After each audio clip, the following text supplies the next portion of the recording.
ও শুরু করে দিয়েছে প্রথম ধাপ। ও মাই গড, করছে, ও সত্যি এটা করছে। ও মাই গড, ওর পায়ের দিকে একবার দেখো, এটা পাগলামি। এখন ও টাকার কাছে পৌঁছে গেছে।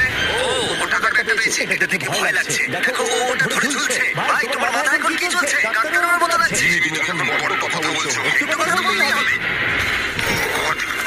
তুমি কি এখান থেকে ছুটবে?